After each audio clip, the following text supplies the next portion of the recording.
আলাইকুম ভাইরা, কেমন আছেন? ভালো আছেন? এই যে মনে করেন আওয়ামী লীগ সরকার এত খুন খারাপি করলো, এতই করলো, কেউ ধরে নিতে পারলো না।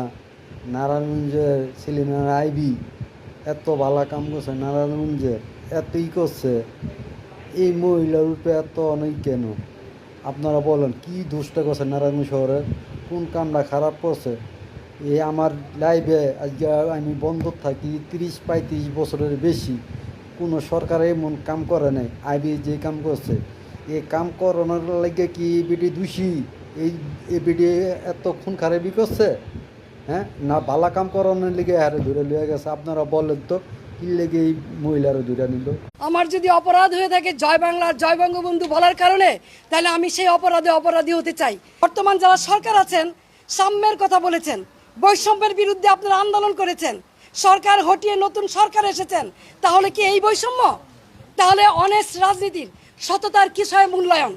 আমি তো বাড়িতেই ছিলাম, আমি তো পালাই নেই, তাহলে এইভাবে আমাকে অ্যারেস্ট করতে হলো কেন? সেই জবাব জনগণের কাছে চাই, জনগণই দিবে ইনশাল্লাহ। জয় বাংলা, জয় বঙ্গবন্ধু। জানি না কেন আমাকে নিয়ে যাওয়া হচ্ছে।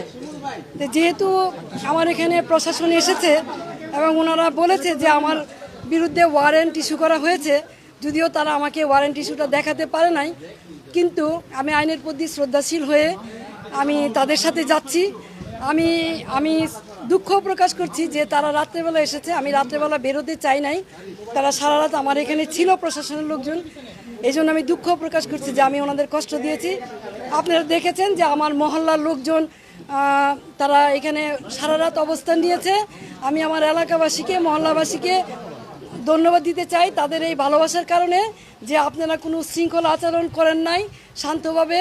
আমি আপনাদেরই সন্তান, আপনাদেরই মেয়ে, আপনারা আমার প্রতি যে শ্রদ্ধা, ভালোবাসা, সম্মান দেখিয়েছেন, আমি আজীবন আপনাদের এই ভালোবাসা, শ্রদ্ধা, সম্মান মনে রাখবো। আমার এলাকাবাসী জানেন যে আমি আলী আহমদ চুনকার সন্তান। আমার বাবা সাম্যের রাজনীতি করেছে, দলমতের ঊর্ধ্বে উঠে রাজনীতি করেছে। আমি আলী আহমদ চুনকার সন্তান।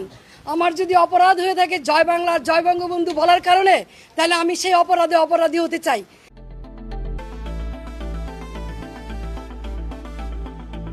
এই জন্য যদি আমার বিচার হয় তাহলে বিচার হবে, কিন্তু নারায়ণগঞ্জ শহরে 21 বছর আপনাদেরকে আমি সেবা দিয়েছি, কোনোদিন কেউ বলতে পারবেন না দলের প্রতি আঘাত করেছি অথবা কাউকে আমি কোনো ধরনের বৈষম্য আচরণ করেছি।